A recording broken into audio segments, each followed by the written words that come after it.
Hello friends, welcome to SK videos. ఈరోజు మనం August 23 important current affairs చూద్దామండి.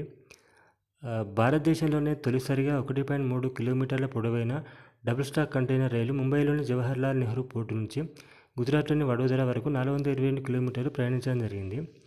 మరియు కెనడాకు చెందిన ఖలిస్తానీ ఉగ్రవాది హర్దీప్ సింగ్ నిజ్జర్ను తానే హత్య చేశానని లారెన్స్ బిష్నో గ్యాంగ్కు చెందిన గోల్డీ బ్రార్ వెల్లడించడం జరిగింది. మరియు Aussies pacer Mitchell Starc test క్రికెట్లో అత్యధికసార్లు ఇన్నింగ్స్ చేసి తొలి బంతికే వికెట్ తీసిన బౌలర్గా ప్రపంచ రికార్డు సృష్టించడం జరిగింది. మరియు నీతి ఆయోగ్ నివేదిక ప్రకారం భారత్లో 15 నుంచి 29 సంవత్సరాల వయసున్న 8.7 కోట్ల మంది యువతకు చదువు, ఉద్యోగం లేదా శిక్షణ లేదని తెలపడం జరిగింది. మరియు క్యాన్సర్ నివారణ, ముందస్తు నిర్ధారణ మరియు మెరుగైన వైద్యం అందించడం కోసం ఆంధ్రప్రదేశ్ ప్రభుత్వం ప్రత్యేకంగా బయోఫౌండరీ టాస్క్ ఫోర్స్ను ఏర్పాటు చేయడం జరిగింది. మరియు ఆగస్టు 23న జాతీయ అంతరిక్ష దినోత్సవం. సో ఇదండి, అందరూ లైక్ చేసి షేర్ చేసి సబ్స్క్రైబ్ చేసుకొని మన ఛానల్ని ఫాలో అవ్వండి. Thank you.